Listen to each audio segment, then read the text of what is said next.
केस तू करपुनी हिरवा पदर तुझा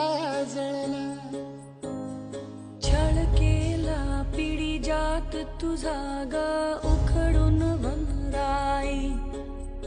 अपराध किती झाले पण आता शरण तुला आई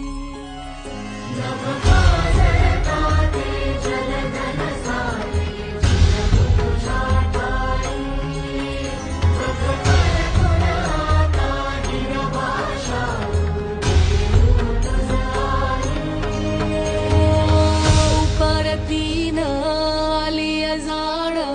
जागर